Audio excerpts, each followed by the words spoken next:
Jovan Buha! Buha! Yo, yo. Welcome to episode 84 of Buha's Block. I'm Jovan Buha, Lakers beat writer for The Athletic.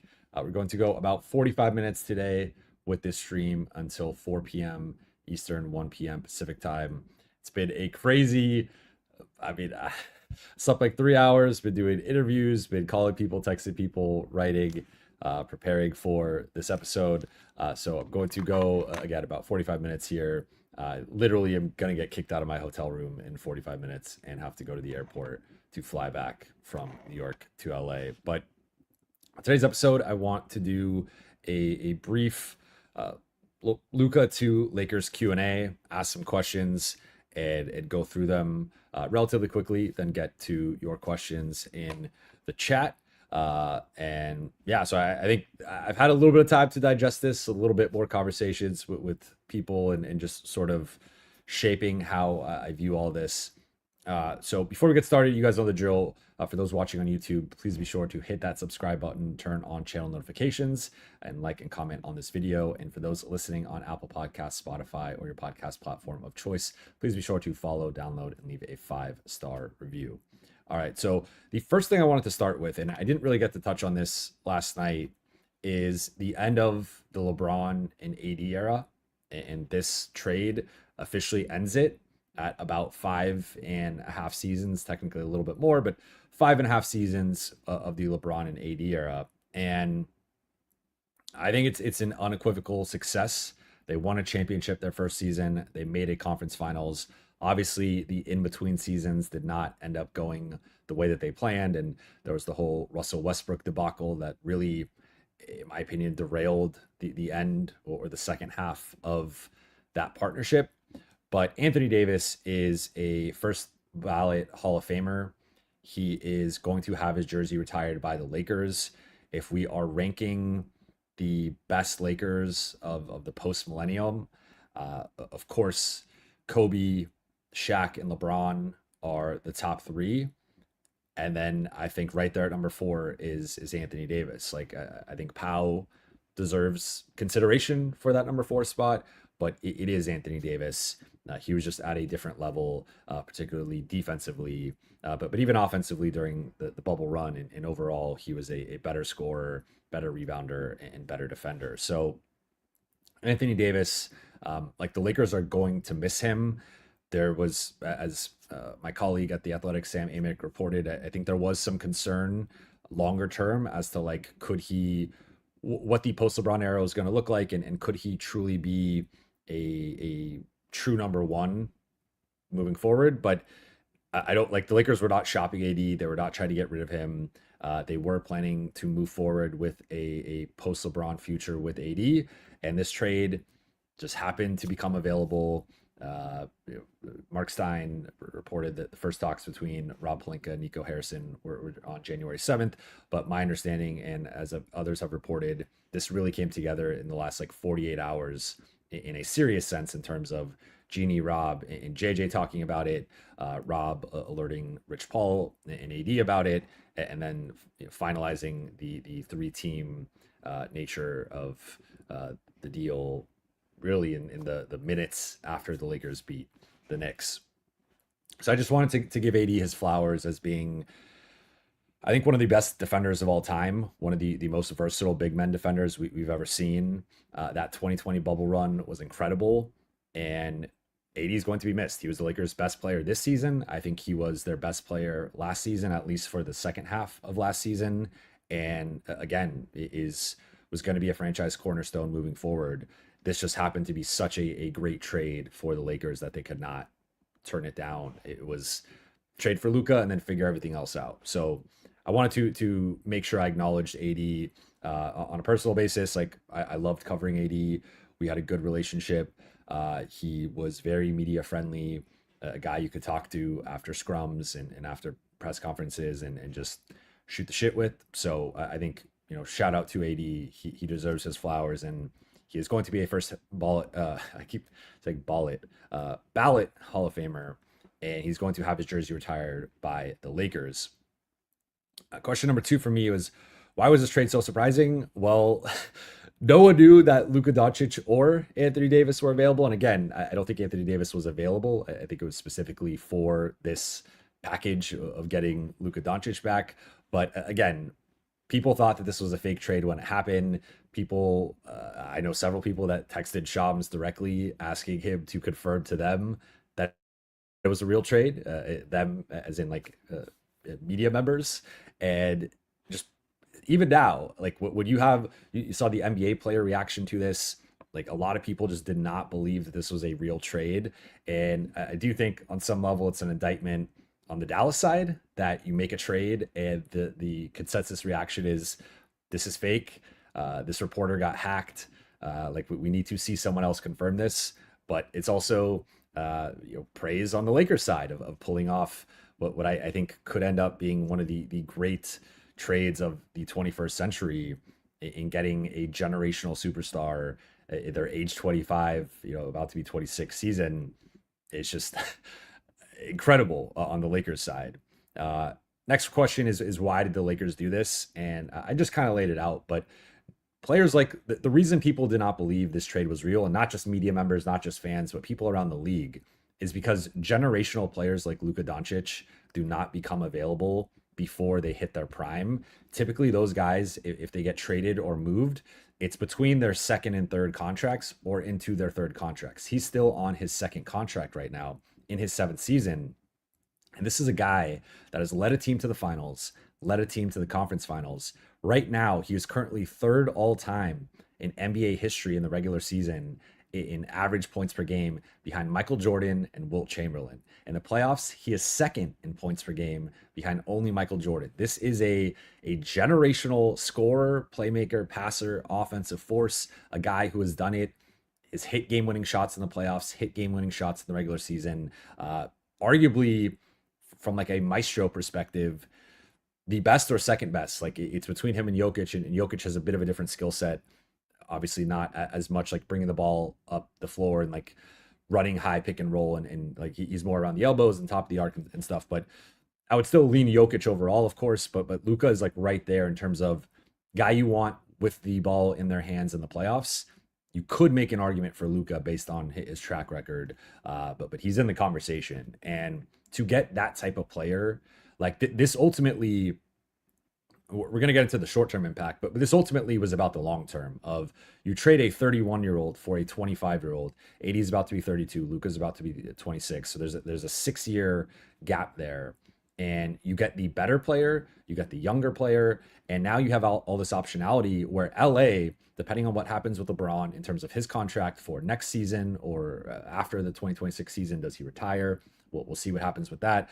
You got Austin in his player option, but now with AD off the books and it really just being about Luka, like you have all this optionality to build out the next iteration of whatever the next great Lakers team is going to be. So for the Lakers, like you got this golden parachute, this golden bridge into the next era, the post-LeBron era, and you set yourself up in a way where you didn't empty the cupboard asset-wise. So you still have assets to do a trade at this trade deadline, over the summer, next season. You have different paths to go down in terms of roster building, and you just have a lot of optionality now. And you're not trying to build around a soon-to-be 32-year-old. You're building around a soon-to-be 26-year-old. And that 6-year gap is cannot be understated. That is a huge factor here. In addition to Luka being the better player, more of like the alpha number one type. So that's why the Lakers did this. Now, next question is how does this impact LA in the short term? What the Lakers lost is they lost 2 starters and they're replacing those 2 starters with 1, right? So Maxi Kleba has not technically been ruled out for the season yet. You had not been ruled out by Dallas, but based on fracturing his foot, having surgery, it's again, he has not been ruled out yet, but it's looking unlikely that he contributes this season. Still trying to kind of figure out more intel on that, but it's a long shot for him to be like a serious contributor this year. He, like Dallas said, he was out indefinitely, and that was as of a couple days ago. So indefinitely is not a good sign when we're in early February. And then they also got Markieff Morris. he has been more of a fringe back end roster guy, so I don't expect much from him. Really, it was Luka for AD and Max Christie, and in that sense, LA gets the better player and the better long term piece, but they obviously lose an extra starter and they lose a lot of defense. AD was, again, their best player this season, by far their best defender, their best rim protector, best defensive rebounder. So they have a huge hole at center right now. Jackson Hayes is their starting center, and Jackson's closer to being a fringe rotation center than a starting caliber center. So that's a big issue. They lose another 3-and-D wing and Max, and really he and Dorian were the only two guys that had been like positives on both sides of the ball. Gabe had become more of that recently, but at 6'2", there's a limitation to what Gabe can do in a playoff context. Like teams are going to pick on him size wise, and we've seen teams have been able to do that. So in terms of like two-way talent on the perimeter, up to this point, it had really been DFS and Max, and the Lakers just lost one of those guys. So you could make the argument LA is worse in the short term. They have a huge hole. It's like they already had a hole at center aside from AD. Now it's a gaping like asteroid size hole at center. And they lost, I think, their third or fourth best defender in Max, and a guy who's giving them, like, since Max entered the starting lineup, they were 16-8. He was averaging 11 points a game, shooting 40% on threes. Like, that is a valuable rotation piece that you just lost. So you could make a case that despite LA getting better long term, in the short term, they're going to take a step back depending on what the next move is. Now, what they got, I just mentioned it. Like, Luka is one of the best pick and roll practitioners of all time already. He's kind of the face of the heliocentric movement, and that's going to be interesting to see how that fits with LeBron and Austin. But I mean, he is a generational talent, in my opinion. I've said this before. You guys can go back and find the tape. I've said I think Luka is the second best player in the league. I continue to think that. And again, behind Jokic, I don't think there's many guys you'd rather have with the ball in their hands. And that includes LeBron, which is, of course, the 40-year-old version of LeBron. But Luka's a guy who's been compared to LeBron throughout his career. He said LeBron was his favorite player multiple times. He's tried to model his game somewhat off LeBron. And the Lakers, like, there's been this whole thing about, do they need more playmaking? Do they need this? Like, they just got one of the top 2 or 3 playmakers in the league, bar none. And adding that to LeBron, adding that to Austin, like, playmaking is now a clear strength of this group. And we'll see what they do in terms of the starting lineup and how they slot things. But like, they just got a generational talent about to be on, still, gonna sign his 3rd contract. And like, it was a no-brainer from that perspective. But from now, in terms of like concerns with Luka, I would just say the defense. There's been some weight and conditioning stuff coming from the Dallas side, work ethic stuff. So those are certainly red flags to monitor for the Lakers. But again, you don't overthink this. You make this trade 10 out of 10 times. And what it means in the short term as well is just like, I think the Lakers, I don't think they were ultimately too attached to this current version of this group. And they decided that, hey, like, yes, even if we potentially take a step back, like we think we could still take a step forward just because Luka's a better player than AD. And if he can get healthy, he's dealing currently with a calf injury that he's been out since Christmas. But if he can get healthy and get into better shape and learn from LeBron, like, and just take his game to an even higher level than he's already been at, like, this is a LeBron Luka 2-man game, and them figuring that out. Like that's the biggest question for me, I guess, in terms of like what this is going to look like, is just LeBron and Luka have both been the Batman whenever they've had, whatever team they've been on. And when LeBron teamed up with Dwayne Wade took a step back. When LeBron teamed up with Kyrie took a step back. When Luka teamed up with Kyrie took a step back. So like, they have played with high usage players before, but they have never played with a guy that they've always still been the best player, and they've always still been the primary ball handler.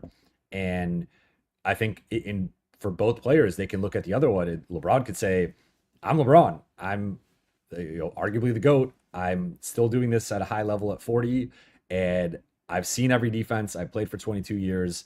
I can do anything on a basketball court. I'm arguably the most versatile player of all time. Like, I'm not going to take a step back. Luka can say, I'm 25. I'm not even in my prime yet. I've taken teams to the finals, conference finals, my numbers are better than yours. Like I'm better than you currently. I'm not taking a step back either. So that I don't anticipate it being a problem, but I do expect there to be a learning curve there in terms of like how those two just coexist and co-navigate that. And then that's not even to mention Austin yet, who had taken a big step up as a playmaker, as a higher usage guy. And now it's like, is he like the third option in the starting lineup? Do they move him to the bench potentially to try and maximize him as a six man? Do they try and move him? Like I've not gotten clarity kind of on the Austin front. I think you just roll him out. Like he's still so clearly their third best player that I've talked about like the gap between Austin at number 3 and whoever's their fourth best guy.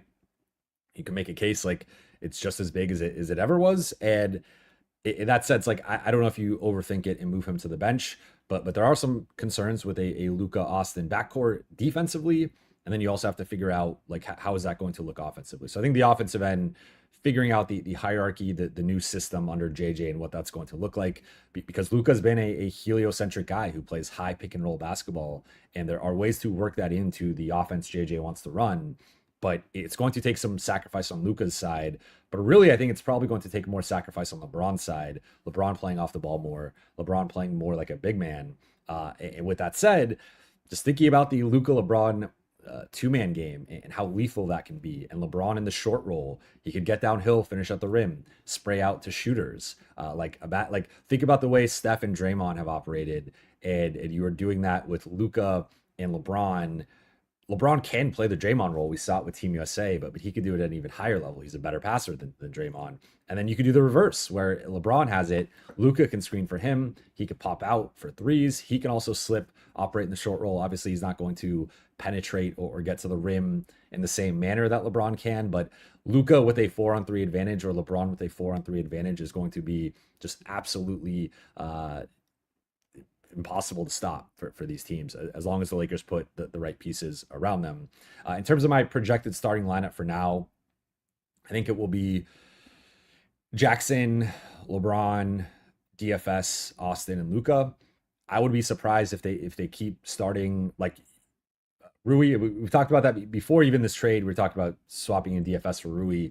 If you start Rui, you are just going with like arguably five guys who like at best none of them rate above average defensively, and at worst rate like below average to detrimental. So that's something that I think like this is the time to switch DFS into the starting lineup. He's a lower usage guy. He's a better defender, gives you what you need more on the perimeter.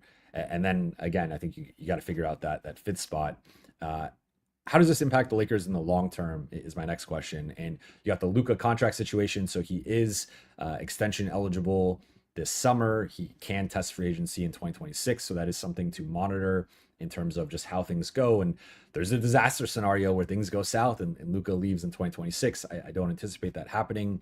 One note is because he got traded, he is ineligible for the 35% Supermax. So while he can sign a big 5-year contract extension either this summer or the following summer, the smart money is more on him signing a shorter term extension, probably a 2+1. And then once he hits the 10-year mark, he can then sign the 35% max extension. And that would be like a gigantic number. So Luka, like I think a lot will be determined in terms of how the rest of this season goes, how the summer goes, how next season goes. But I think the smarter money would be on him signing a shorter extension, either this summer or next summer, and then opting out in between, like after 10 years of service, and then him signing the 35% Supermax that he could sign at that point. We got an update on LeBron, that LeBron, according to Chris Haynes, is not going to be asking out. LeBron has a no trade clause. He also has the ability for a player option this summer, but he's going to be staying with, or not asking out from the Lakers. And I mean, technically there's a bit of wiggle room within that framing of like, he's not asking out, but could the Lakers come to him with something and say, hey, we were offered this, would you be interested? Like that technically could happen, but it sounds like LeBron intends on staying a Laker. Like he's wanted to be a Laker. He's wanted to retire. He came out and said he wanted to retire a Laker recently, or like a month ago. He has said that before. He's been consistent in that. So I think that's the plan moving forward, is LeBron remaining a Laker. and then figuring out the rest of this. And the post LeBron future now is set up greatly. As I said, they have the next star, and they have the optionality now that if because AD was still going to be under contract. So let's just say in a hypothetical world, you flipped LeBron for Luka, you still had the AD salary there, and you would technically have your second star, but like your optionality in terms of what you're going to do with your roster would have been a little bit different. But because now with LeBron potentially retiring this summer, although it seems more likely 2026 summer, you have all this flexibility to build the roster however you want. And it's basically just going to be Luka under contract, and then potentially Austin, depending on what happens with him. Dalton, Vando will be under contract. Like there's a few guys, but you have the optionality to trade some of those guys. You'll have an additional pick swap this summer. So the Lakers have a lot of different paths and avenues, and it was looking relatively murky as to like what the post LeBron future is going to be. Now it's clear and it's bright and it's promising. And again, like if we were like Bill Simmons does his trade value rankings, and I mean there's not many guys like you would take above Luka moving forward. I think it would be Wemby. You could argue Jokic. And then like you could make an argument for Shea or Giannis. I would take Luka over either one of those guys. So I think he's arguably the second or third most valuable player currently in the league, like moving forward. And that's just, those guys don't become available. So in terms of what's next, as I reported for The Athletic, the Lakers are going to be looking for a center upgrade.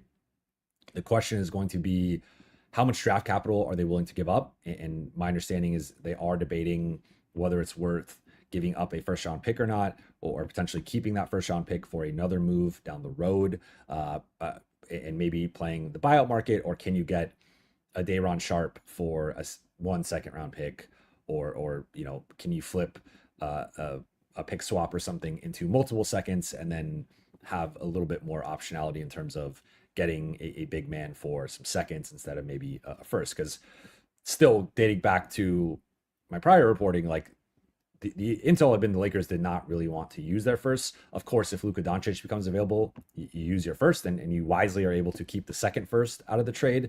But my understanding is that they are going to be looking for a center. That is going to be the priority over the next 4 days or so. It's just a matter of like who's out there, what are the prices. The guys like Miles Turner and Walker Kessler are probably less likely now with the asking prices for those guys. But guys I mentioned, Jakob Poeltl, Robert Williams, Clint Capella, can you get those guys for a first, or can you find a way to get multiple seconds and then get those guys for multiple seconds? Or you know, you could protect the first. But that's my understanding. What's next for this group is trying to make another win now move in the short term, but also not trying to, being smart with it, and really trying to make the right move, and it being a player that kind of fits more of the Luka timeline, which is where like I think of Robert Williams. I had said Jakob Poeltl last night. Thinking about it a little bit more, he is a little bit older, and you can make a case he's not as much on the Luka timeline. Same thing with Clint Capella, but those guys also, I think that there's a reliability that they have compared to a guy like Robert Williams, that like there's less risk involved, because you could trade for Robert Williams. He's one injury away from potentially being out of the league, or like being a completely different player. So that's the calculation the Lakers have to make in the coming days. And again, to kind of tie a bow on all this, to bring it full circle, like at the end of the day, Dallas approached the Lakers. The talk started January 7th. They have been talking for almost a month now.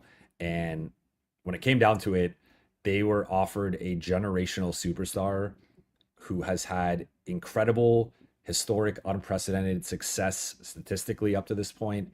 And from a results perspective, obviously has not won a championship yet, but like he's gotten close. He's gotten to the finals. He's gotten to the conference finals. He's been a big game shot taker and maker. He's got the clutch gene. He's got the competitive gene. He's got the mean streak. I think he's got the smile, the smirk, and the swagger to succeed in Hollywood. I think this is going to vault Luka to a new level of stardom. But most importantly for the Lakers, they figured out the post LeBron plan. And this era was going to end, whether it was this season or next season. At some point, the LeBron-AD era was going to be ending. relatively soon, and the Lakers needed a post-LeBron plan. And they upgraded Anthony Davis to a younger star, a better star, and a guy who's a true number one who could very well be the best player in the NBA within a year, 2 years, 3 years, like unequivocally. So it was a no-brainer trade for the Lakers. It continues the Lakers exceptionalism of the past 60, 70 years. LA always gets their star. I mean, go back to the beginning of the NBA, like Mikan, West, Baylor, Chamberlain, Abdul-Jabbar, Johnson, O'Neal, Bryant, James, Davis, Doncic. Like that's Lakers history. That's how it goes, and it's an exciting time for Laker fans. I'm excited to cover Luka. He's half Serbian, so on a personal level, like that's going to be cool for me. And again, for the Lakers, like you make this trade and then you figure everything out. Whether it's doing another trade at this deadline, over the summer, next season, whatever it is, you now have a bunch of options, and you don't have necessarily the win now pressure of you have to try and win a championship this season. You have to try and win. Obviously for LeBron, there's still that pressure, but I think the Lakers clearly made a move thinking about their future and not necessarily LeBron's future. And that's just the way that this trade played out. But with all that said, let's get into the Q&A. I see we got a bunch of super chats. First one from NGF wrote this super chat in the live that died last night, minutes before the trade broke. Thank you for the double super chats here.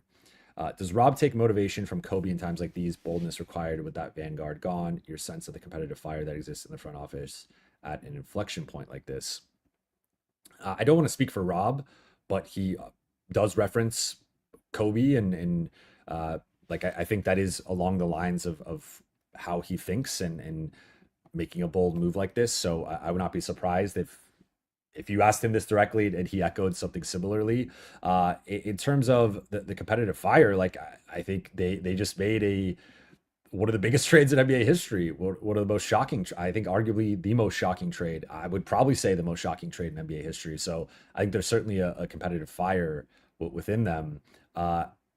I think that the question again just kind of comes down to like, what's the next move and how aggressive are they going to be? And my sense is like, they want to be aggressive, but they also want to be smart, and they don't want to do a short-sighted move just to like try to go for it for the next 35 games rather than looking at the big picture of like, okay, even if we don't necessarily win a championship this season or next, we're setting ourselves like Luka will still be 27 at that point. We have another like 5 to 7 years after that. So I would still, if you could find the right big man to go for it now, of course, I think you should do that. But that's my understanding on where they're currently at. Angelco, Jovan Buha. It appears the Lakers are more concerned about the future than winning with LeBron. Unless there are moves, there's no championship soon. I agree with this. I think they are more concerned with the future than with LeBron currently. This was, I mean, it's kind of crazy because they got a better player. And so in theory, like they should be better, but you also have to look at the roster construction, and it's like they already had a lot of concerns in the middle and defensively outside of like their top defenders, and they lost a couple of their defenders. They brought in like Luka is averaging a career high 2.0 steals tonight, or I mean this season, but tonight my brain is fried. But is still largely a minus defender, and Dallas even took shots at him on the way out about his defense. But to your point, like I don't think the Lakers as constructed can win a championship. You're not winning a championship with Jackson Hayes as your center. You need to make another move, and if they don't make another move, then I think that clearly shows you where they're at for this season. I still think like Luka and LeBron together could figure things out. They do have potentially a small ball identity with Vando or DFS at center. And like, I think there are ways to make this work and be a really good team. But at the highest levels, I don't think they have the right center, and I don't think they have enough defense now. Jordan, thank you for the super chat. You think it would be a good idea to bring back Lonnie Walker, 26-year-old athletic scorer?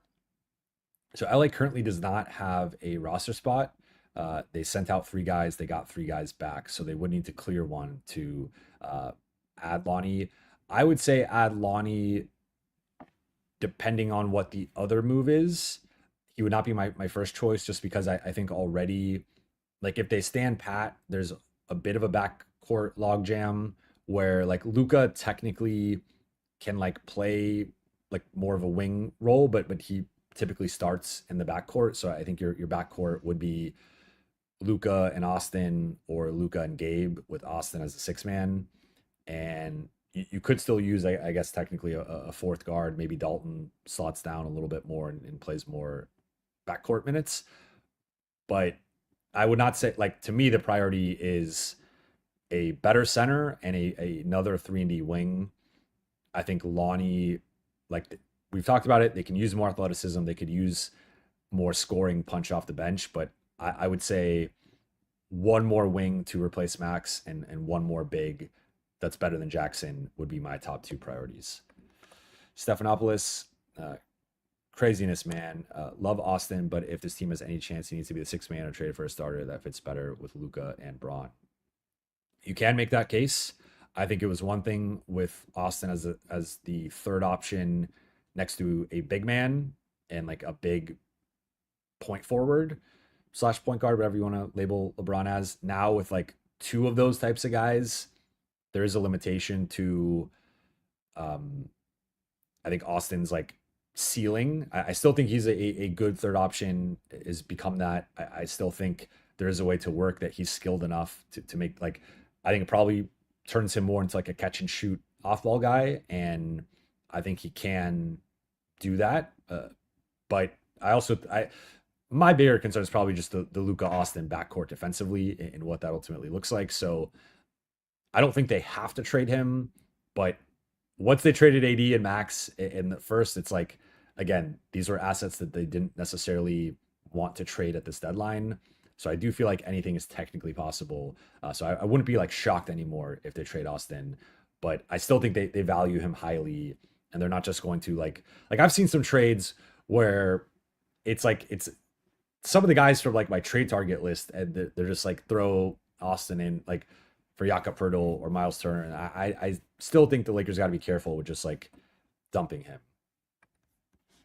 Steve Stevenson, we did it, Jovan. Buha, buha. I appreciate it, Steve. The Lakers pulled it off. They pulled off a generational trade. It's really incredible. Chris Jarvina, Rui, Cam, and a first for Poeltl. I would do that. I think Toronto might want a little bit more, and I would consider, you could throw in a second.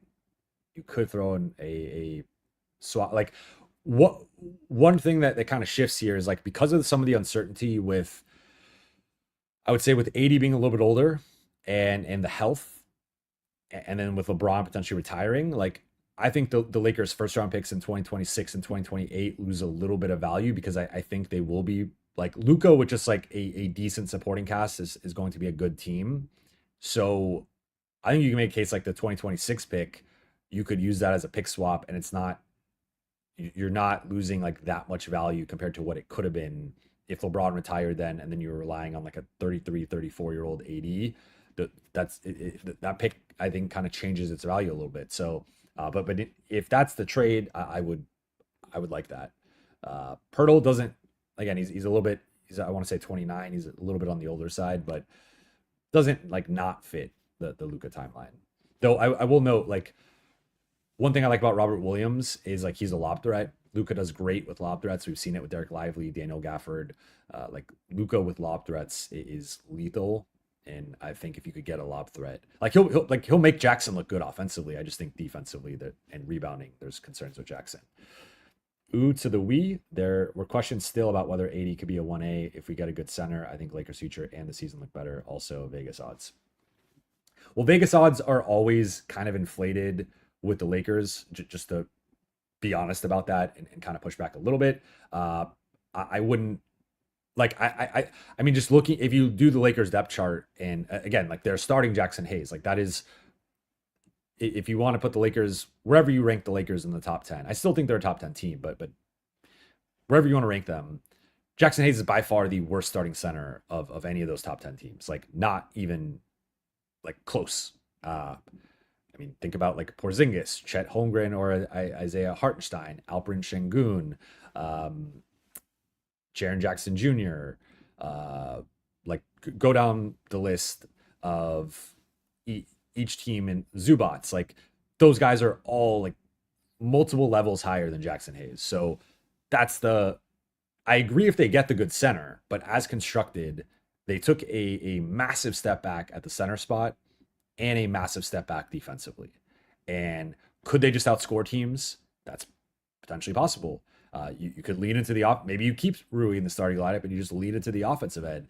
But I think ultimately for them to get to being a championship level team, you need a better center and you need at least one more quality perimeter defender. And that would, to me, like if they get those two things, if they go make the right trade for that, all of a sudden now I think all bets are off and they can compete for a championship. Stephen Pearson, we need to trade Reeves for Bruce Brown and go trade Rui for center, Luka, Bruce, DFS, Braun, and any ideal center. Certainly possible. I mean, if you traded Reeves for Bruce Brown, I think Reeves is obviously much better than Bruce Brown. You could argue what the Lakers need. Bruce Brown could be a better fit.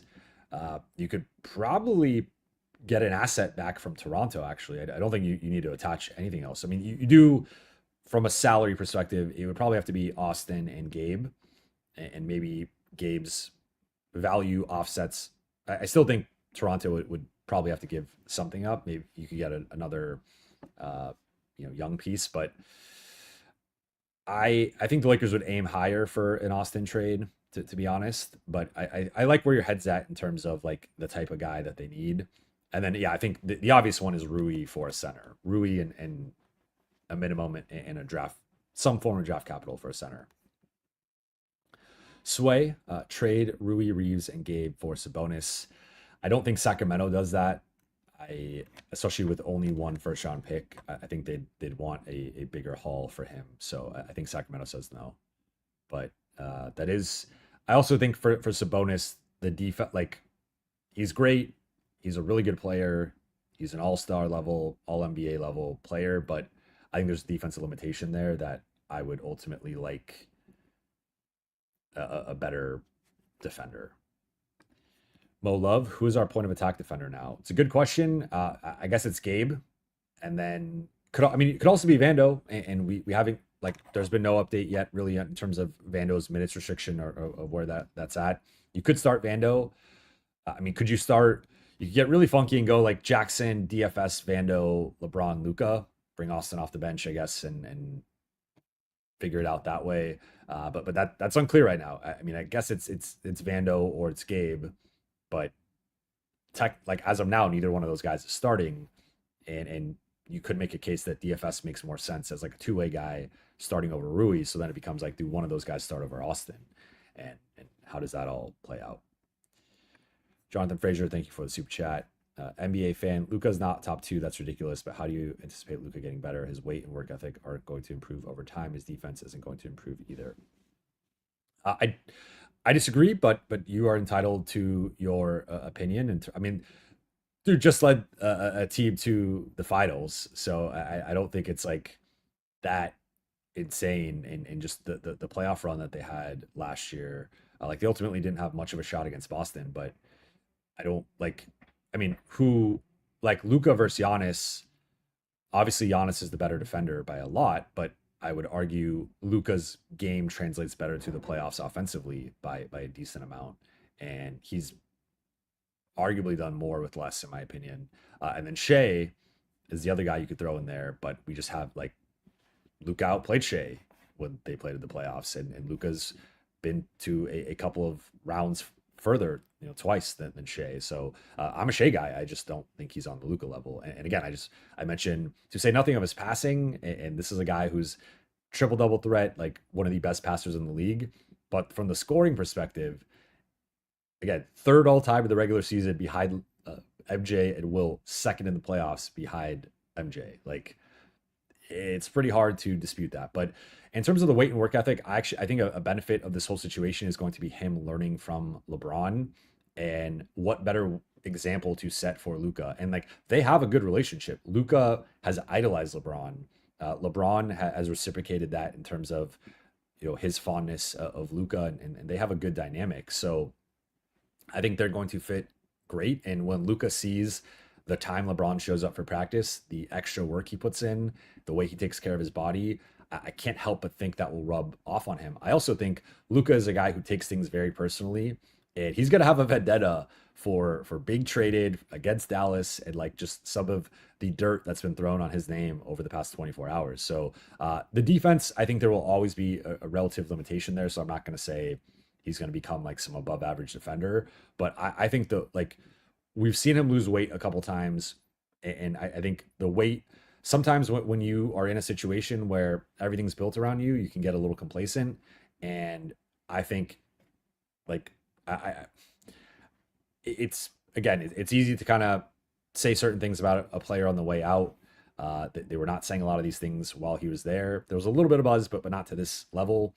And again, this is a guy who's led a team to the finals, conference finals. Like it's not like Luka has not had success. It's not like he's not put up crazy numbers. And you don't just do that by like out talenting or out skilling people.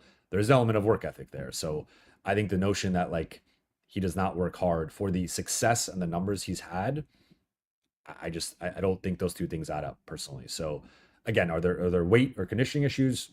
Seemingly. And is there some maybe off the court stuff that Dallas was scared off by? Seems to be part of the equation, but I think Luka's going to be just fine. Just as a heads up, I have to go in about 5 minutes. I'm going to get kicked out of my hotel when I have to go to the airport. So just giving you guys a heads up, I'm going to try and rattle through these as quickly as I can. I appreciate you all for understanding and for being patient. Jonathan Fraser, hey, Jovan, Rui plus Gabe to Toronto for Pirtle and Bruce. From a financial perspective, you need to throw in Vando. It wouldn't work straight up. And they'd probably want your remaining draft assets. Steve Stevenson, how excited are you now to cover this team? You have a dream job now. I'm very excited. I think it's going to be awesome. I really am looking forward to covering Luka. It's bittersweet, of course, losing AD. And again, I had a good relationship with him, and I wish him nothing but the best. But Luka certainly extends the window of like Lakers contending and being relevant. And like Lakers will always be relevant, but in terms of like being relevant at like the top of the league, yeah, this is it's always a dream job, but this certainly makes it sweeter. Mockman, any chance to swing AR, Rui, DK for Sabonis? I think Sacramento would want. I mean, I assume you'd have to throw in a first, and even then they might want more. So I don't want to say it's impossible, but I think that's probably low for what Sacramento would want. James Smith, thank you for the super chat. The Tribe won. Darvin Ham rolling over in his grave. Yeah. Although I'm sure part of him's happy that AD got traded. I don't know, because of what AD said last postseason. Dipsy Duke, my only worry, the calf issue for Luka. Do the Mavs know Luka will eventually tear his Achilles? Looking back to KD with Golden State, they basically told him it's going to tear and play until it does. Well, he does have to pass the physical, and for the trade to become official, he had to pass a physical. So I'm sure the Lakers did some testing, an MRI or imaging or something on that. I think they would hopefully have done their due diligence. So I think like they've known about this injury. I don't think they would make the short-sighted move of just trading for him with that potential fear. So I hear you, and it's not. I'm not going to like overlook it, but I don't think it's a major concern as of right now. Gorilla, Rob is the cat of GMs. Those 9 lives aren't up yet. I think he got some new lives after this one. I think he might be back to 9. Randiculous chances. LeBron leaves as a free agent next season to play for Peanuts and Mavs and win final chip with Kyrie, Clay, and AD. I'd say low. I don't see LeBron going out playing for like a minimum contract. So I think he's always going to want to make a certain amount of money. Remember, post career, he's trying to own a Las Vegas franchise. So every dollar is going to count in terms of making as much profit as possible. So I don't see that happening. Could he get traded over the offseason, depending on how things go the rest of the year and where he's at? Certainly possible, but I think this is still trending toward LeBron retiring as a Laker in 2026.